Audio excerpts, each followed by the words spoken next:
You mentioned 5 years, Vicky. Yeah, I think 5-year cycle nowadays is, I cannot see so far anymore, Like 5 months to me is just about right. Maybe 1 year is long enough. I cannot see beyond that.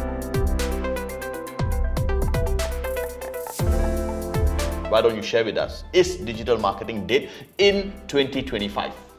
Well, it's a very touchy topic. Okay, so the answer is yes and no. Okay, I say this because in today's landscape or digital marketing landscape, right, it's one of constant change. And what works like 10 years ago has become irrelevant now. And even if we talk like, a shorter time frame of between 6 to 12 months, right, what works during that time may not work today. And what works today may not work in 6 months later as well. So in a way, I think, it is pretty frustrating for a lot of small and medium enterprise business owners to know that, whatever that they have done in the past not working today.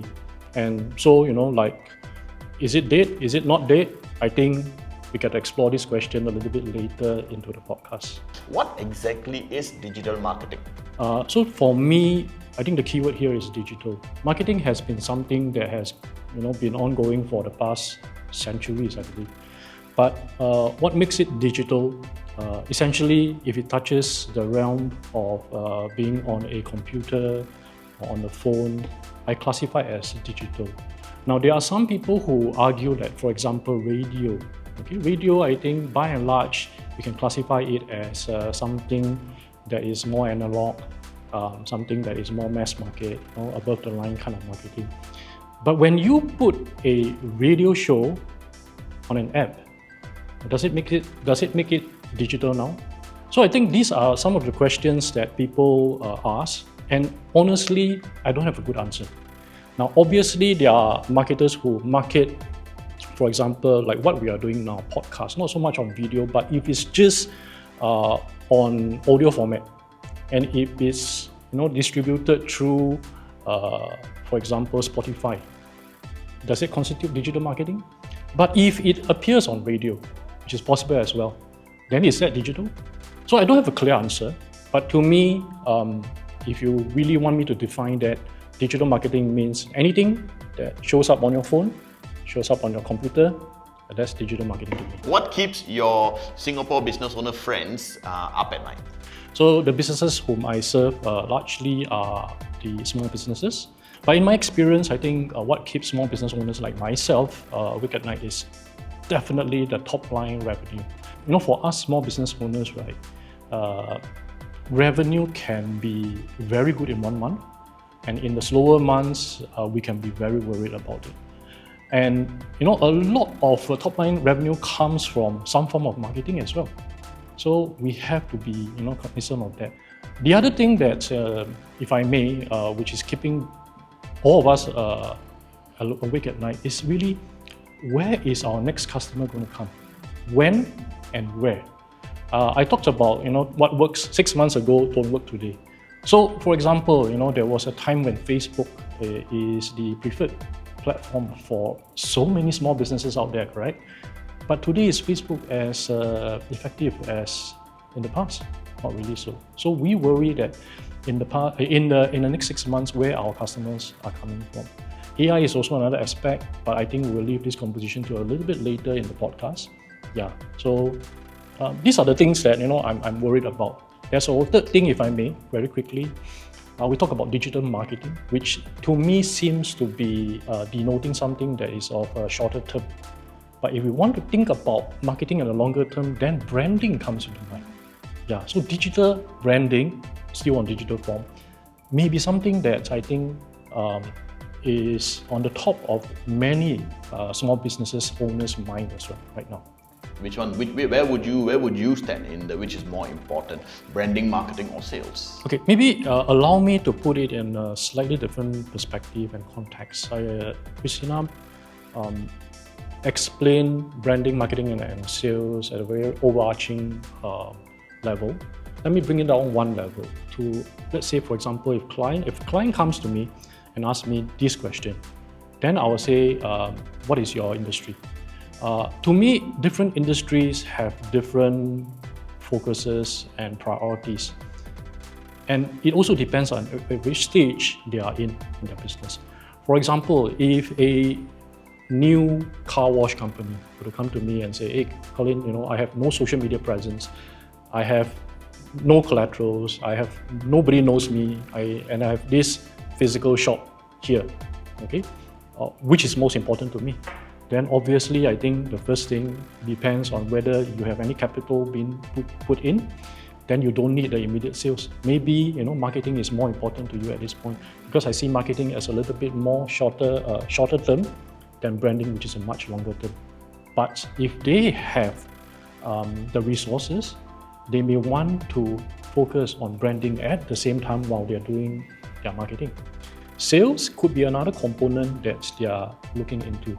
So I cannot give a direct answer on which is most important. Like Christina is like asking which is the child you like best. But then again, it's one of those things that is very dependent. And Colin, what about you? What are your predictions for the next 5 years? We talked about AI just now. Okay, I think AI will definitely dominate. And at the pace where it was only 2022 November that we saw the emergence of ChatGPT, and at that time everybody was, wow, you can do such things. And it's been 2 years plus, and we have already seen how much AI has prevailed. Okay, and really, if we talk about the next 5 years, right? If uncontrolled, really the era of Terminator might happen. Okay, but I guess humanity, we have learned our lessons through movies. We will not go. AI probably will replace much of Google service offerings. Okay, if Google search doesn't evolve, then ChatGPT or chat type of search might just take over. That's number one. Number two, coming from a video production perspective, we used to see long form videos maybe 10 years ago coming to a shorter form storytelling base, maybe from 2018, 2017 to about 2019, 2020. And then COVID happened in 2020, and that's when everybody started consuming very short form videos. And then 2021, 22, I think people were so used to short form videos that even a 1 minute video was considered long form, you see. Yeah, so I think videos, the trends, the consumption of videos will come full circle in such a way that, we will be back to the era when mid-form videos, mid-form meaning like 3 minutes to 5 minutes video, will come back into fashion. Because short-form entertainment videos are just way too many now, out there now. Yeah, so maybe that will be something that will prevail in the next maybe 2 to 3 years, not even 5 years. A third thing we want to talk about is content creation. Content creation was a buzzword, like maybe 10 years ago. Content is king, they say. Now content is everywhere. So there was a time when people were saying that content, we need to focus on quality now instead of quantity, correct? But I believe the quantity part is not totally dead yet.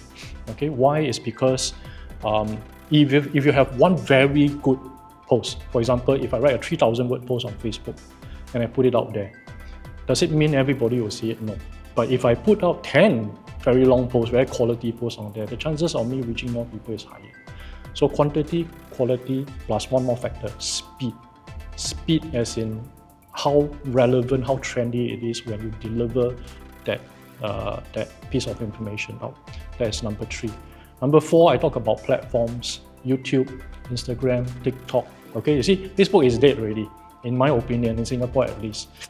It is a place where a lot of business was transacted in the past. Today, it is not so relevant anymore. And I think YouTube will stay because it is a platform that is where people will search for information and learn things. I think it will stay.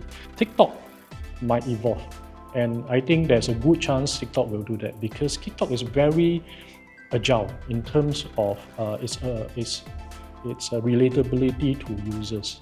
In the past, when TikTok was prevalent in Singapore, it was all short-form videos. Then in 2022, they allow up to 10-minute videos. Who knows? In the future, maybe TikTok will be hosting long-form videos as well. Okay, that's number 4. And number 5 is a very touchy topic. We talk about digital marketing, whether it's dead or not. Okay, I want to say that digital marketing is not dead, but digital marketing agencies will be dead. Why I say this is because if digital marketing agencies are still functioning as how they function today, in terms of delivering a product, a vertical, a silo to their client. For example, if I'm a digital marketing agency, I'm good in SEO. 2 years later, this agency will be no longer relevant. So a digital marketing agency has to, in my opinion, evolve to one where they are serving omni-channel marketing, not only digital marketing.